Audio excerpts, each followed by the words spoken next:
Good morning. Why don't you grab yourself a cup of coffee and have your breakfast like I am. Today it's 4 eggs and 6 pieces of thick cut bacon. This is what I call multitasking, in the sense that I've got to get to the salon, but I want to get a video out. Many times when I don't have a chance to to take notes, things spontaneously will pop into my head and I want to share them with you. So at that time, it's important to just set up the camera and press record. It is now about 6 o'clock in the morning. It's 55 degrees. It feels cool. It's awesome. Excuse me.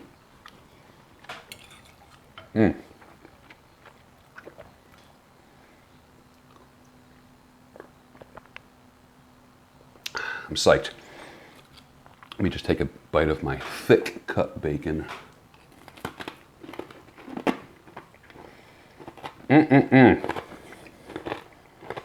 Once you go thick cut, you can't go back to the regular. You just can't. So here's the deal. This is what I was thinking. I spent time with my oldest son yesterday, who's 19.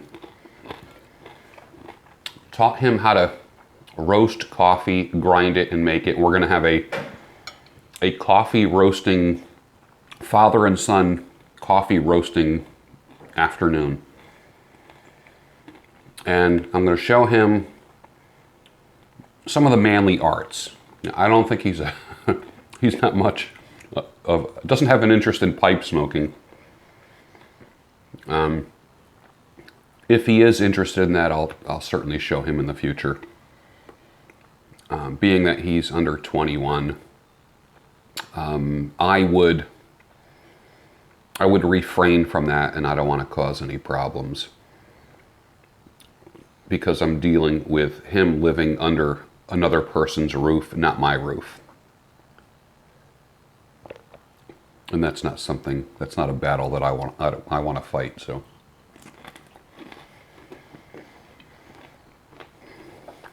masculinity. Yesterday I spent time with my 85-year-old dad and my 19-year-old son. I'm taller than them both. My son ended up taking after my father's side of the family, the short Italians. I took after my mother's side of the family, the taller, 6 foot and up folks.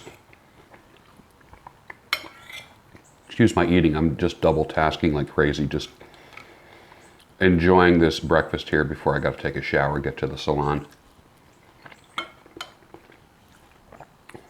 And I look at my son, who I didn't really get a chance to spend as much time with him because of, obviously, family split up reasons.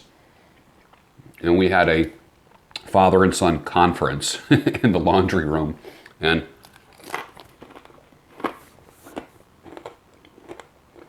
truth be told, I found it hard to look him in the eye. I felt so bad that I wasn't in his life. It wasn't my fault. I take full responsibility and extreme ownership for choosing the wrong woman. But I checked out because I was tired of the battle. And he is amazingly forgiving. We'll see how that fleshes out with my children, my 3 kids. And I said, I want to rebuild our relationship since I missed so much of your life. And, and I said, a stepfather will never, ever take the place of a father. And he says, I know that, Dad, I know that. He says, but you're my blood. And I'm like, whoa. And at that moment, I'm like looking at the floor, talking to him, and I'm like, shit, I'm a pretty direct guy.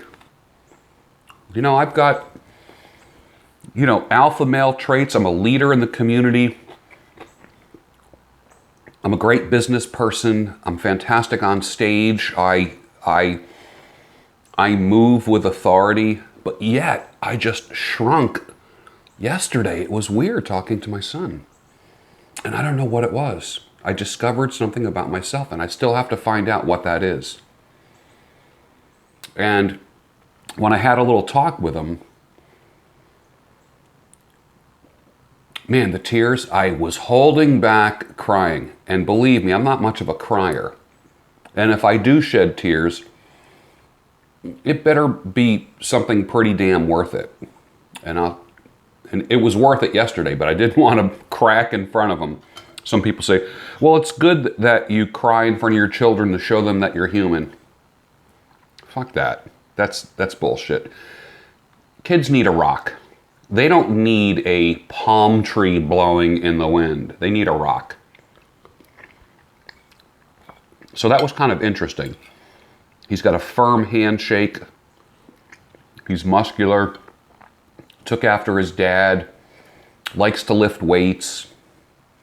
Has a deep voice.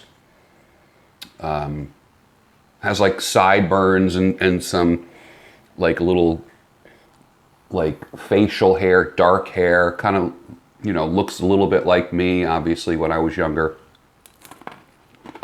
But, so we're gonna have a coffee roasting time. And I want to share the manly arts with him. I want to show him how to put on a set of brakes. I want to show him how to sear a steak. Shortcuts, man. I want to squash the learning curve. I want to show him how to sear a steak on a grill, in an iron pan, and throw it on the grill. I want to show him how to roast his own coffee, how to whittle a stick, how to change a flat tire. I mean, things that I'm sure that he's never done.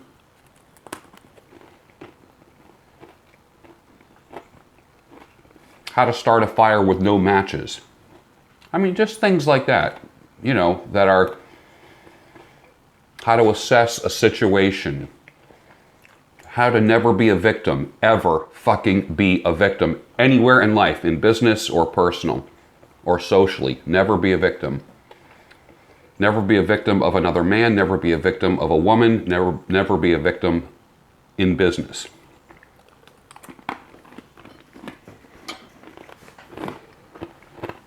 I hope that crunching isn't too loud for you.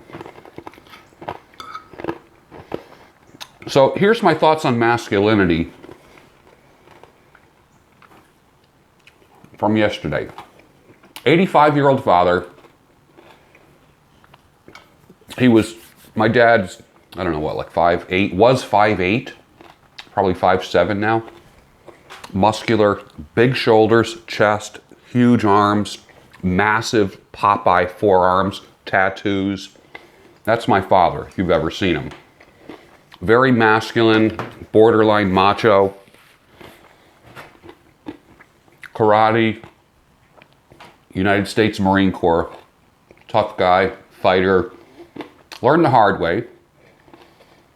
Came up, you know, difficult. Was a barber, became an engineer. Cuts hair every day now. But now he's like small and getting thin. I don't want to say frail, but when I look at him sitting in a chair, he just looks so little. And of course, all dads seem huge, so it's a shock. I'm not with my parents every day. They're up from Florida, up here in Philly. So I'm looking at him and I'm saying, wow, this is how it goes. You grow up, you get strong, and it's almost like, you know, like the evolutionary, those charts of like, you know, like an amoeba crawling out of water and then just it becomes like a man and then starts walking upright. And I was watching the de-evolution and I'm watching the decline of him getting smaller. I stand next to him, he seems tiny and small. He has a firm grip, but it's not that grip, you know, and we're not handshakers, we're huggers and kissers in my family. So I scooped him up and, you know, my son and my father, and I think I did post pictures on my Instagram. So check out my Instagram, you'll see my father and my oldest son. And I titled the picture, 3 firstborn sons, because we're all firstborn sons. Excuse me. And I was thinking about masculinity. Now I'm kind of like hammering this out in front of you. These are not complete thoughts.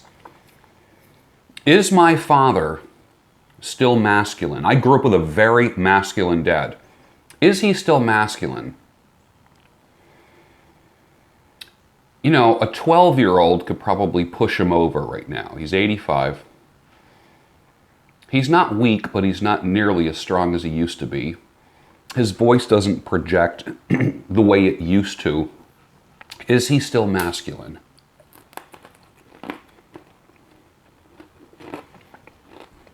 These are my thoughts on this. Masculinity evolves from, and I'm forging this out right before you in real time. I have not thought about this. I have not written about this. Masculinity evolves in a man's lifetime. It morphs, it changes, it does things. Masculinity goes from inquiry and absorption. You don't know what it is. As a man, you are, if you're around men, you tend to emulate other men. If you're around macho guys, you end up kind of like being like that or going the opposite way. I was around a lot of macho dudes, but I wasn't macho. I almost went the opposite way.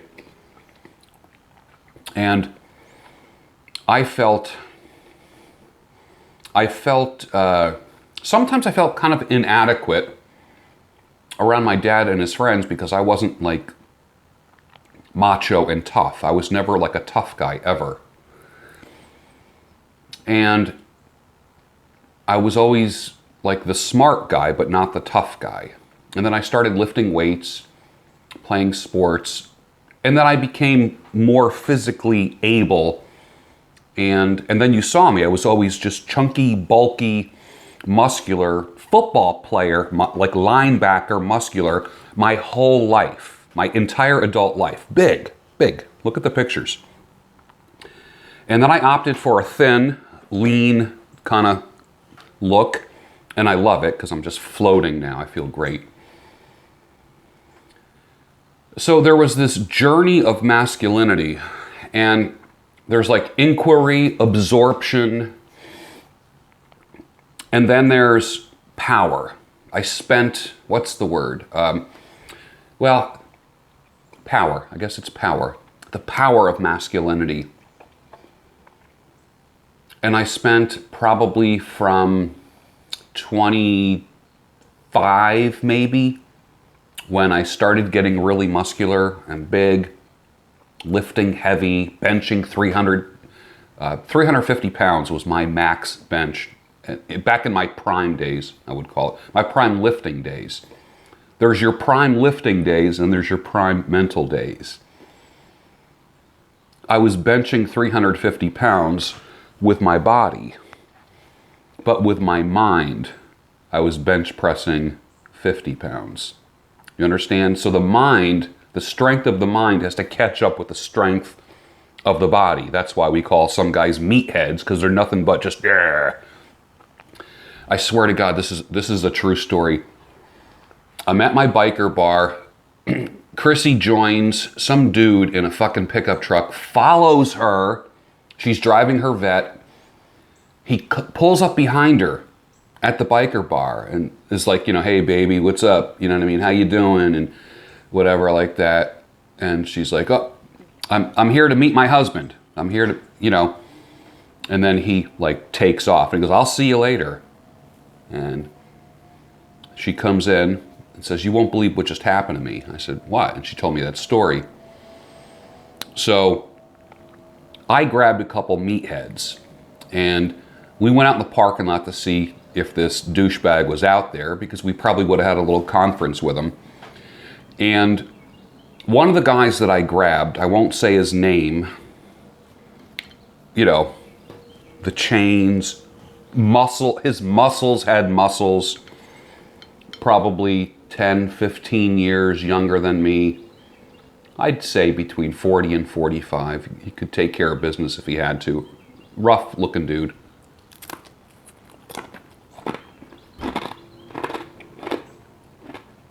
Upstairs,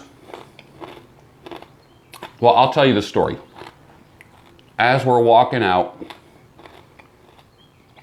I said, you go that way, I'll go this way. We went around the parking lot looking for this pickup truck to have a little conference with the fella that followed Chrissy.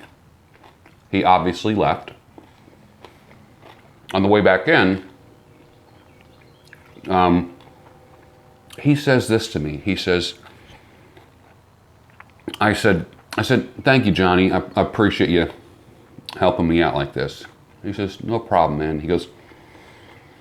He says, I may not be very smart, but I can fight.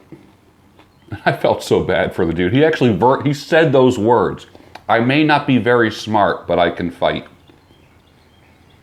And I'm like, all right, I can appreciate that. The dude is like being honest. It's a kind of a keep it real moment. What's going to happen when he gets older and can't fight? Right? He's got a lot of power now. So this is what I'm talking about. There's inquiry. There's absorption. There's the power years. I had a lot of power years. Great looking, big, thick, muscular body. Happy, smiling, could take care of business if I have to. But now, I'm thinner. I don't have, like, what's the word? I don't have a look, like a tough guy look in any way. I'm thin, I'm trim, I'm older, my hair is white. When people disagree with me, they call me old man, they think they're putting me down, whatever. But let's get off of me. Let's talk about my dad. Here's my dad now, who was like that, who's now older. 85. Inquiry, absorption, power, the power years. And I felt like my power years were up to about 50 to 55. And then after 55, now I'm closer to 60, then what happens? Then comes authority. My dad doesn't have this projecting voice anymore. He doesn't talk, he doesn't project. I can't hear him the way that I used to, mostly because I'm completely deaf in one ear and have lost 50% of the hearing in the other ear. But I can tell he doesn't have that gravitas, that weight that he once had in his voice. But when he talks, people quiet down and they listen. And now it's about wisdom. It's not about power. It's not, Dad, can you help me get this lug wrench or this lug nut off as I'm changing the wheel? Can you help loosen this, this bolt for me? Because he can't. Dad, can you help me take down that tree today? He can't. But is he any less masculine? Masculine is not a on-off switch. It's not you either are or you aren't. It is a progression, and I'm discovering as I get older and watching my father, watching him as he has gotten older, he's gone from the power stage to the authority stage. And my grandfather was like that. Great story. I'm arguing with my dad. I'm 17 years old, a little bit younger than my oldest son at the time. It's in the 70s. I'm arguing with my dad in the kitchen. This is in New York. And my grandfather is just sitting there watching this argument between me and my dad, which I had a contentious relationship with my father my entire life. I think he was the kind of guy that never wanted to have kids. That's just my opinion. And I think he just took it out on everybody in life. I think he just went through life pissed off because I think marriage and family was a complete shock to him. So I feel like I had to kind of like find my own way in a sense and just observe what I could and observe and absorb what I could that was useful. And I'll never forget my grandfather. When me and Dad were at this peak point in arguing and yelling back and forth, and there was no talking in my family. There was only yelling. And Grandpa was an old Italian guy, like my dad is now, who said, hey, hey, like that. And I said, but Gramp, I said, I'm right, he's wrong, it's clear, I'm right. He just looked at me. This is what he did, he just looked at me. And he said, but he's your father. But Grandpa, it's clear, and I was pleading my case like a damn attorney. He would say, but he's your father. But Grandpa, he'd go like this. He's your father. And I was, I'm just... Now, I could have went like this to my grandfather, ding, and just like knocked him over like a fly or like an ant, okay? 17 years old, strong, mouthy. And what did I do? I zipped it. Not because he had power over me, but because he had authority over me.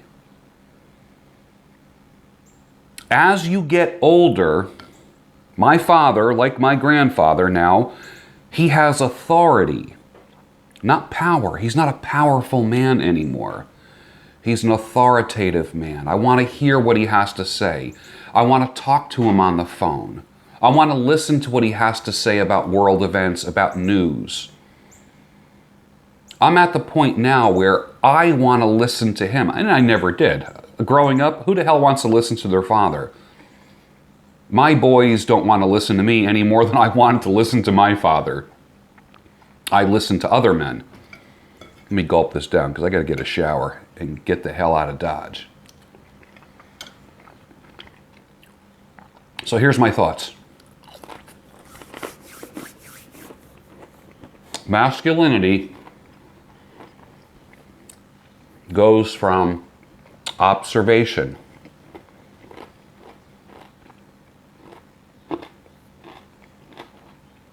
absorption,